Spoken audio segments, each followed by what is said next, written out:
Welcome to this Let's Play of Spelunky. This is episode 6, and I'm Psychedelic Eyeball.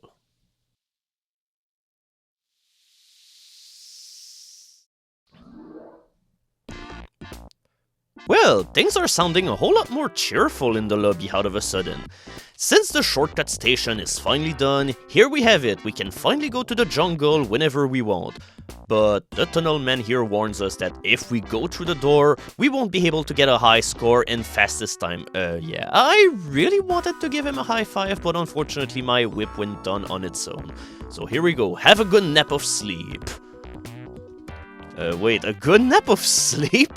What is that even supposed to mean? I mean, are there any other forms of naps out there? So this spelunker has worked really well, but it's time for him to retire, because since we've unlocked a new character in our last playthrough, it's time that we give him a shot. There are 16 characters to unlock in total in the game, and this naked Viking is one of them. Okay, he's partially naked, sorry. And before you wonder, there are absolutely no differences in terms of characters in this game. All of the character choices pretty much just affect the cosmetical value of your character and nothing else. For instance, this Viking here won't do you any better ability into combat or anything. Instead, he's just gonna have to stock up on bombs in order to blow shit up, because that's how the Vikings do things around these parts. So yeah, the last playthrough definitely was kind of a heartbreaker.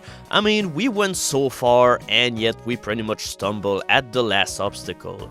But that's mainly because at the total end of the playthrough, I pretty much had to get hit by an arrow in the face, and that pretty much removed any chances that I had of fighting Olmec with any decent ability. Because killing him with only 1 health is pretty tricky because of all of the minions that he spawns all over the place. Yeah, I probably should have used a bomb here because right now I have 17 of them, but hey, whatever suits you will, because whenever there's a whole lot of gold all over the place, it's pretty much a good idea to go over this place, but you always gotta make sure to see what kind of reward you're getting by going into a place and then decide if it's worth the trouble. Yeah, right now this 1 bit of gold, no, it's not really worth the effort. I'd rather lose 500 gold rather than losing 2 health. So at this point, you should be used to making your way through the mines. The only reason why I usually always go through the mines, and that's pretty much what everyone else does, it's because by going through it first, it's really easy to make it so that you will gather all of the necessary supplies in order to make the rest of the game a whole lot easier. You're basically doing this in order to prepare yourself for the harder stages of the game, and finally, later on, there will be a sequence of events that you have to go through if you want to see the secret ending of the game, but if you don't start from the mines, or if at least you're really lucky, then you won't get to see it. So all in all, always start with the mines, because this is pretty much the easiest and the best way to do things around here. After all, you want to say to people that you've beaten the game in only 1 sitting from the beginning, don't you? Then it's time for you to learn how. Or maybe we will just learn how to die 1,000,000 of times as well. Either way, let's go for adventure! And at the same time, we will witness the powers of the sticky bombs, where you're able to make crates fall from the sky and still manage to make it so that they're not damaged in the slightest. Now that's some chemistry at work. Okay, so this one playthrough is going to be very generous with pace, as I can see, because there's already a second giant spider in the way. Usually, whenever you get giant spiders, you will never get more than 1 in a level. But there is a certain exception to that. More on this later. So, we have quite the dilemma now. We could go and rescue the damsel, but at the same time, I have 6 health, so it's probably a much better idea to sacrifice him in order to make it so that I get a cool item. Yeah, I was totally right in killing that innocent bystander. More goodies for me! Now, the best way to kill giant spiders is with bombs into their webs, but the moment that you have bomb paste, you can also just stick a bomb right on them, and they won't even frown for a second. With that said, they might twitch a little whenever you make them explode to bits. But later on in another update, I'll probably have the occasion to showcase how it goes whenever you're fighting a spider without using bombs. I mean, bombs are the easy, beginner, and foolproof way of doing it, so at one point we will see what happens if you have to fight the giant spider with only your feet and your whip. So we have the slave shop again, but this time we are free to take and buy the slave without angering the shopkeeper, and this time we'll take him for a whirl in order to see how he'll be able to help us in our adventure. It will be pretty unfair to lambast him because the first thing that happened with him in the first update was that he got shot in the face.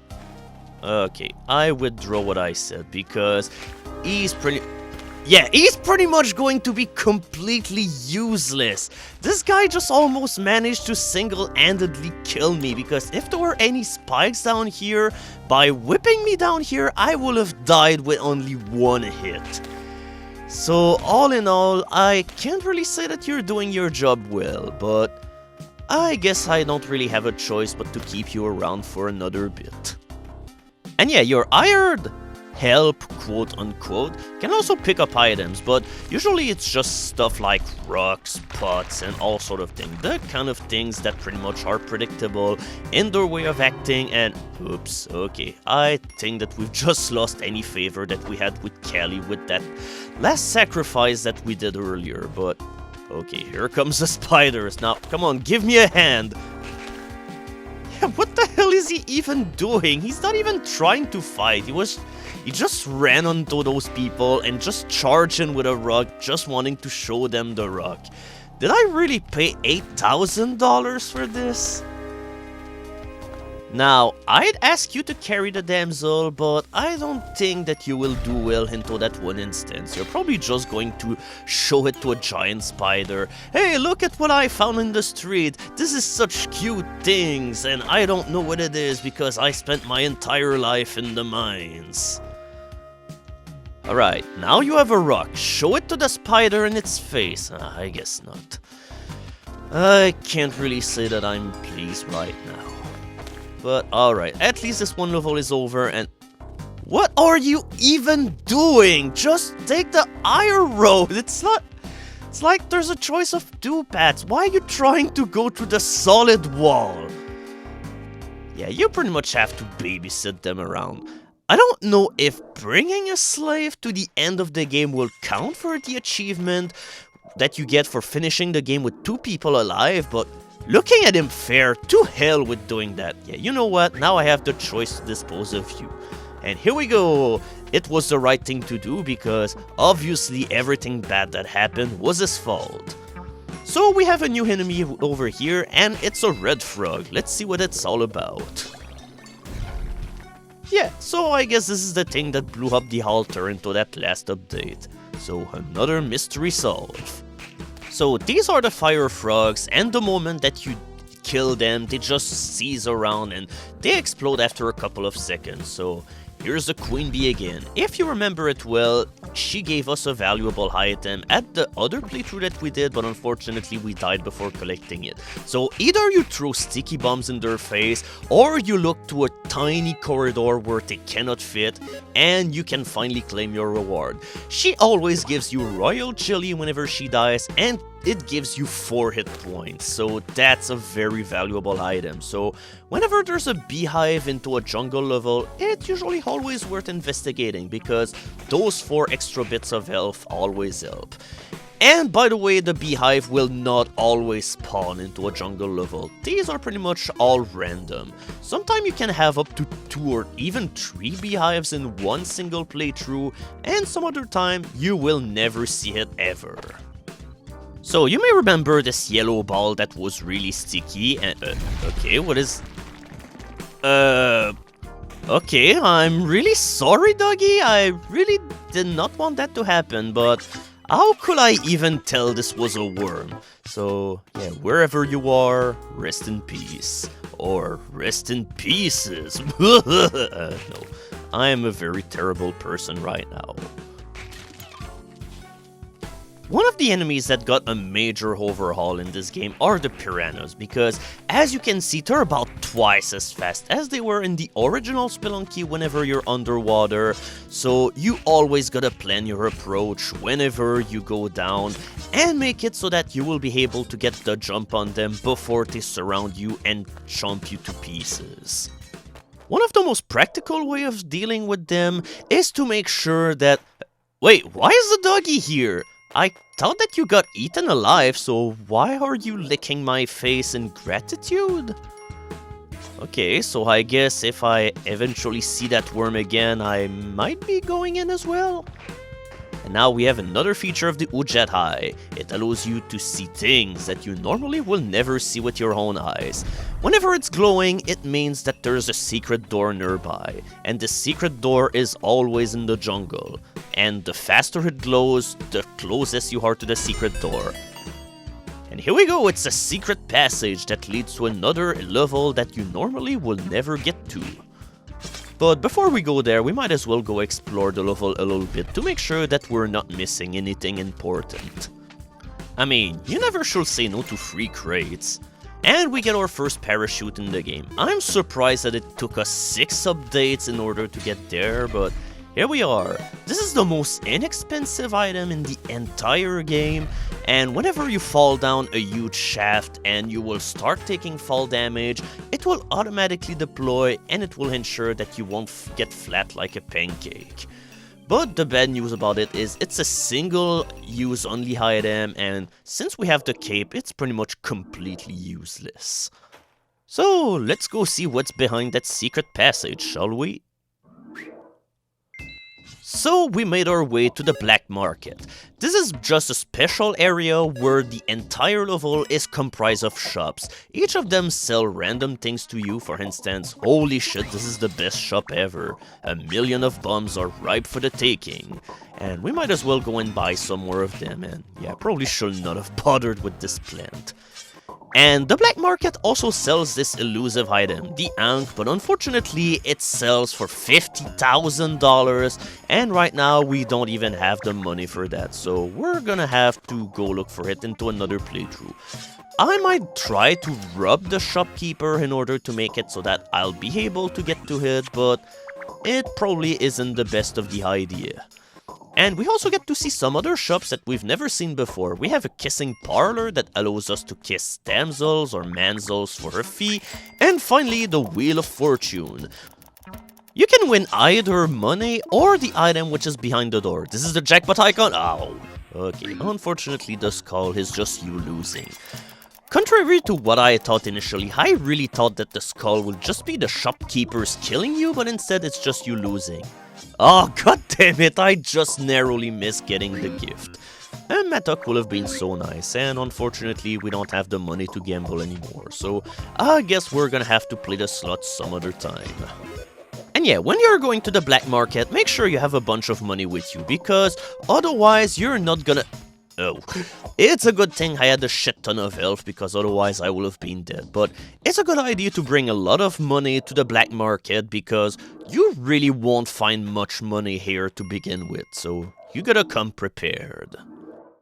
And right ahead of us is a new enemy. This is the giant frog, and these are by far the least offensive of the large creatures that you'll see in the entire game.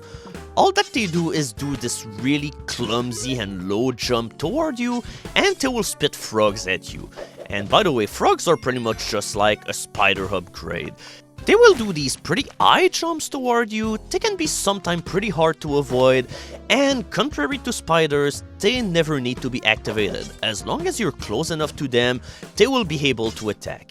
And right below us is another enemy, the snail.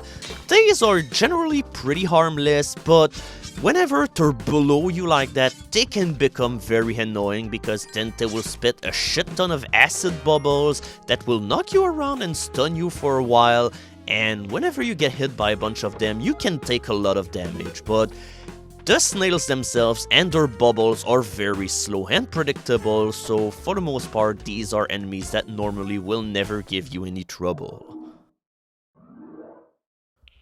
Oh, hello, sorry about the whip earlier, it was my colleague. Okay, I guess he totally forgot about it, or maybe this is my ability to change clothes which fooled him. So we only have one more item to give it to him, and finally we will be able to have another shortcut ready, the ice caves. I'm kinda surprised to see that there was a bunch of people that found this area of the game annoying and unfair, because for the most part it really isn't. For the most part, it's a lot easier, and finally, the layout just feels far more open and freeform, which is a pretty nice way in order to continue after how strict the jungle is in comparison. Here, you're pretty much free to do anything that you want. Also, you gotta watch out for these ledges. They will start dropping as soon as you hang from them or step on them. And finally, make sure that they don't crush you, because this is instant death. And finally, you're never too sure where they're going, so make sure that you have the jump button ready to go, just in case that one of these ledges end up sending you into an eternal abyss of darkness, from which death will be inevitable. Yeah, right now I would have been in some trouble without the cave, because otherwise the jump leading to the place where I needed to go was a pretty steep one. So here's the worm again, so let's see what happens if I also ride inside the worm with the manzel.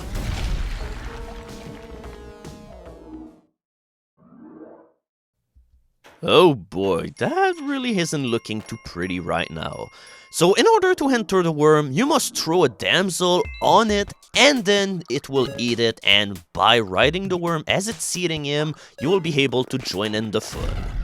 So, welcome to the worm. This is by far the weirdest location in the entire game. This is a brand new location to this version of Spelunky, because there was nothing that even remotely looked like this. And, well, it's a pretty interesting place. There's a lot of really disgusting creatures all over the place, pits which are filled with acid, and all of those baby worms and eggs that hatch those worms. And finally, you have these pretty weird spike balls which are hugging all of the walls, and these are probably the most annoying enemies that you'll have to deal with in your journey through the worm, because they're pretty much impervious to any of your attacks, and finally they're pretty fast, but at least they're very predictable. But since the layout of the worm is made of nothing but very narrow corridors, it becomes very easy for them to end up trapping you and dealing you damage. But at least as soon as they hit you, they will explode into bits, so they can only damage you once. Also, one other thing that you might have noticed with the layout of the place is that it's not very large. But, okay, why am I even doing that with my damsels? Now, it's not even the fault of the game, it's just me who's acting like a monster. Jeez. Yeah, it's a good thing that there's usually a couple of alternate paths, because if I had to go through the right, my life would have been utterly miserable with all of those bacteria all over the place. So we have a new weapon here, but yeah, we better get out of here, because acid is pretty dangerous and will damage you over time. So we've managed to kill a bacterium by making it explode with a bomb, and finally we can use the brand new weapon that we collected inside the acid pit. This is the Chris knife, and this is the most powerful weapon of the entire game. It replaces your whip, and it will insta-kill any enemy it hits. That's right, no matter how strong the enemy is, one single hit of this weapon will make it drop like a fly. And finally, it will make it explode into an array of gibbs. But the main reason why the Chris knife is good is because it finally gives you an option to deal with those annoying bacteria, because they will manage to kill them in one single shot. But you can still damage the bacterium, or at least you can stun them by hitting them with any other weapon in your arsenal of things, but only bombs and the Chris knife will kill them for good. Also, the other thing that you probably notice is how tall this area is. Yeah, it's a long journey down the worm's butt. And these are blocks that you need to whip through in order to make them explode, but they will reappear after a couple of seconds. So we had a new character! Okay, but I guess that we give them with our Chris knife by freeing him. This is kind of a disadvantage with the Chris knife, because sometimes you will give enemies or things without wanting to. For instance, if you accidentally whip a damsel with it, or even an ally, it will explode into gibs, and finally it makes sacrificing things very hard because you can no longer whip them, because otherwise it will render their corpse unusable. Also, the particular thing with the worm is that it's actually 2 levels big, because upon going to the worm you go all the way to level 4, so we're not gonna see much of the ice caves in this update. But in the meantime, you can listen to some new music which is going in the background. Occasionally you will hear a chiptune rendition of a level, but this one is pretty rare, and you will only hear it every once in a while, and you will only hear it for 1 level. After that, it will switch to the regular music. Now, we will go behind this door in this one update, but before I do so, I'm gonna go have a look all over the place in order to see if I'm not missing anything. After all, it's going to be very easy for me to make my way all the way up there. After all, I have 12 ropes, I have climbing gloves, and finally I have a cape in order to make sure that I'm not gonna break my legs or my face all over the icy floor. If anything, I don't think I'm even gonna need ropes in order to make it all the way up there, yeah.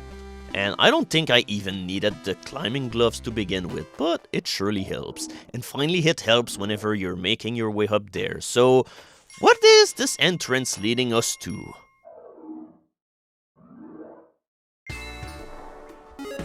Welcome to the mothership.